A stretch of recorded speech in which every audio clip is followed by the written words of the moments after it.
we get back on with it. We try and rectify our mistakes and we go again, and I'm sure that's what the players are thinking.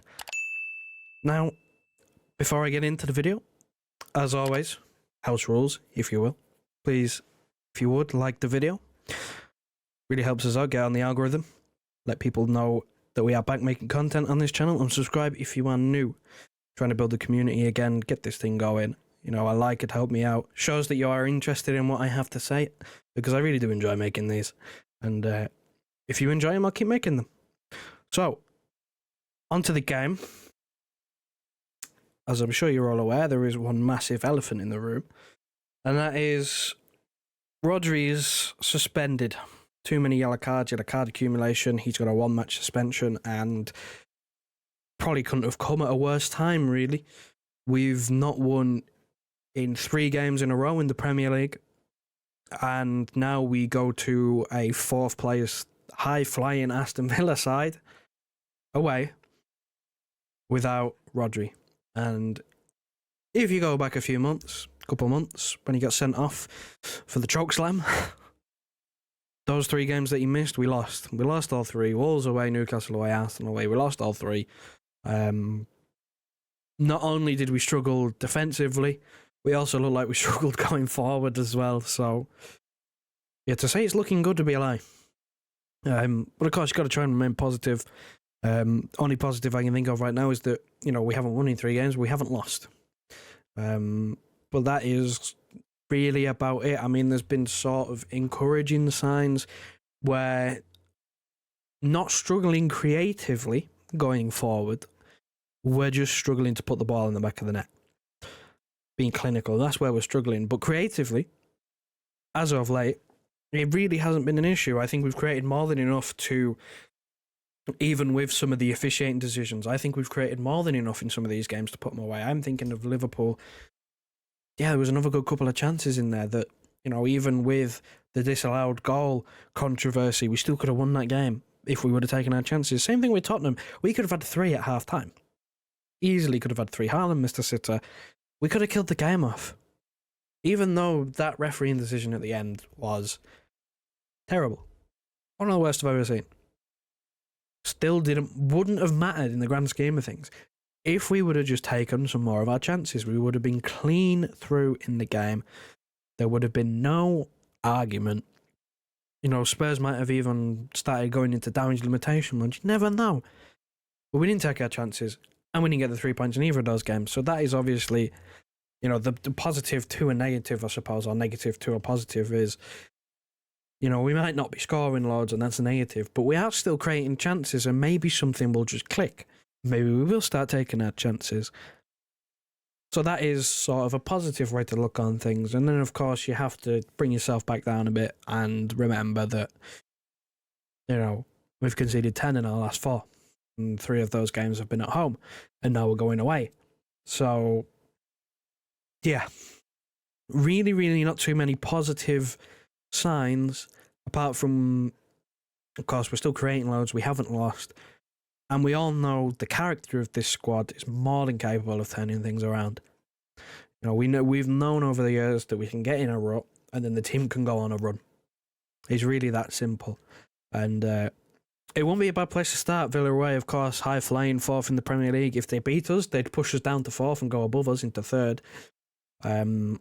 Which, of course, we want to try and avoid at all costs. I mean, I doubt we'll be moving up in the Premier League table. If I remember rightly, Liverpool have Sheffield United and Arsenal have Luton. No disrespect to either of those 2, but I expect Liverpool and Arsenal to pick up a fairly standard 3 points in both of those. So I doubt we'll be moving up, but the last thing we want to be doing is moving down. We don't want to drop to 4th, and then you're in sort of territory where Spurs can level up on points. I think their goal difference is worse. Newcastle can get close. And then you're really staring down the barrel of, you know, how long can we keep going on a run like this for? Because we've been in worse situations and still won the Premier League, but the standards of the Premier League are getting so much higher that you just never know. I don't want to be in this situation. So, for me, I think you could argue that it is a must-win game, must-win fixture, because we just need a win. We haven't won in the league for 3 games. We need a win. We need to try and not let Arsenal and Liverpool gain any ground on us, because even though we're capable of getting it back, you don't want to have to rely on things going down to the wire, really, do you? So that's sort of the mind frame where I'm at. I'm not overly positive, but I'm trying to be as positive as I possibly can. I'm recording this before the press conference, so I don't actually know 100% who is and isn't fit. I know that Kovacic, Nunes have been training. Obviously, Kovacic came on against Tottenham. Stones has been in the match day squad. He hasn't been risked, though. Kevin De Bruyne is obviously still out injured. Grealish and Rodri are suspended. And Jeremy Doku is more than likely, I have a feeling, going to miss this game.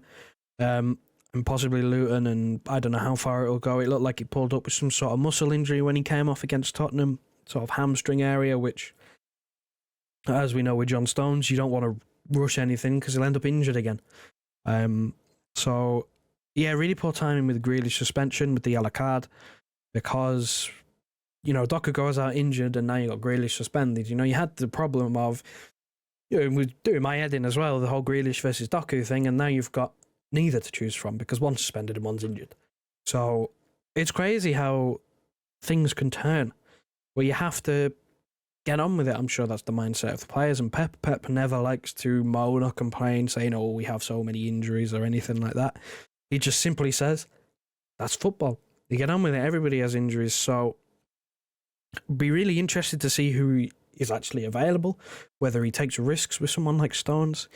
He has to take risks with other players, as you can see by my predicted 11 on screen, because we're forced into doing it. We don't really have a lot of options in certain areas of the pitch, up front specifically, on the wings. We really don't really have anything else that we can do.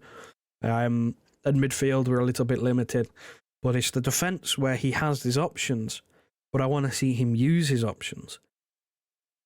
Now, this is a predicted 11, and I always say that, you know, it's a prediction, it's not what I want.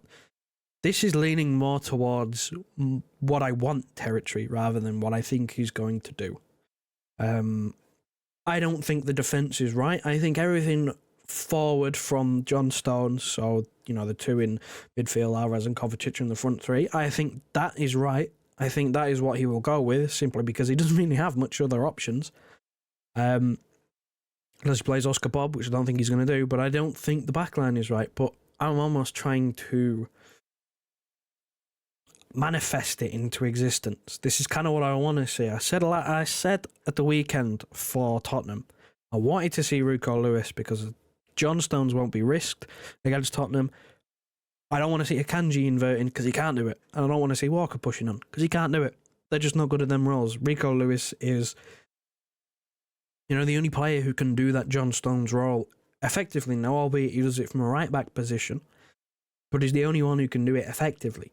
And Pep obviously trusts him because he started him in a lot of those Champions League games, Champions League man of the match this season, if I remember rightly. But yeah, I don't know why he's not been picked. I know Pep kind of thinks that he is a midfielder and not a fullback, but there's no reason why he can't play as a fullback. That's kind of where he broke through last season. And, you know, I just go back to the Leipzig game on the last midweek where we made the two substitutes and Rico Lewis went to a fullback position and inverted, and we just look better. We get more control out of it. So, again, that's what I want to see. I don't think it's out of the realm of possibility. The last thing I want to see is the same back four we've seen for the last 4 games. I'm not worried. I'm not panicking. I'm a little bit concerned with the state of the squad, given the size of the fixture coming up, but I'm not worried. Because I bagged the team and I bagged the manager. However, again, I will be worried if come Wednesday evening that the back four is the same as it has been for the last 4 games. If it's Guardiola, Diaz, Akanji and Walker as a back four, I'll be worried. I'm not going to beat around the bush, I'll be worried. I'll be really, really concerned because that defence has not been good. It's not been solid at all. In the last 4 games, we're into... I said it after Tottenham. We are into insanity territory. This is insanity. he's trying the same back four that isn't working and expecting something to just click. So I'd like to see a change there.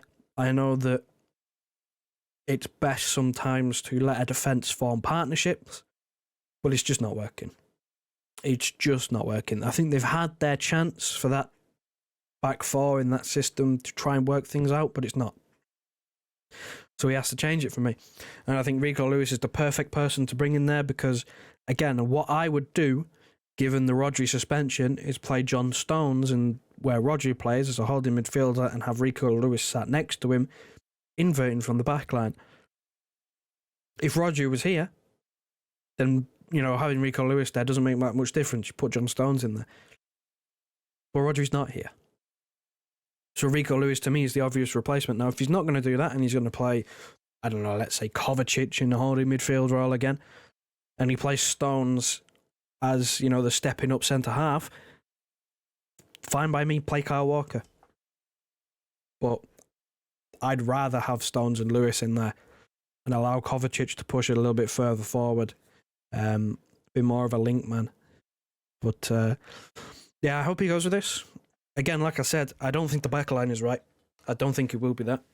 I'm trying to manifest it, but I think everything forward is. Be interested to know what you think he should go with, what do you think he will go with. I'm sure we'll all have different answers. I think Kyle Walker will be in there because he's been the captain this season, but as for the rest of it, I hope it's kind of the same. And as for my score prediction, I said I'm not looking forward to it because I don't know what's going to happen. I really don't know what's going to happen. I don't know which version of us are going to turn up. I'm hoping it's a different version than the one that's turned up for the past few weeks, but you never know in football. I'm going for a 3-2 City win. Again, I'm trying to be positive. I'm confident in the ability of the squad to be able to get the job done. They can win this game, but they really need to fix up. So I'm going 3-2. I don't think there was that much chance of us keeping a clean sheet with the way that we were defending anyway. So with no Rodri, all hope for me is kind of out the window for that. So I'm hoping we just outscore them, which just involves us taking more of our chances than we have been recently. But again, like I said, if anyone can do it, it's us. We know this squad long enough now. If anyone can turn it around, we can. We can go on a run. And why not start here? Perfect place to start. Beat one of the on-form teams in the Premier League, send out a message, then we're not going anywhere. If you liked the video on your way out, please be massively, massively, massively appreciated and subscribe to the channel if you are new. Trying to push 7K as quickly as possible, trying to grow the community, share it about, tell your friends we're back. And I'll see you hopefully on Wednesday night, if not Thursday morning, for a post-match reaction.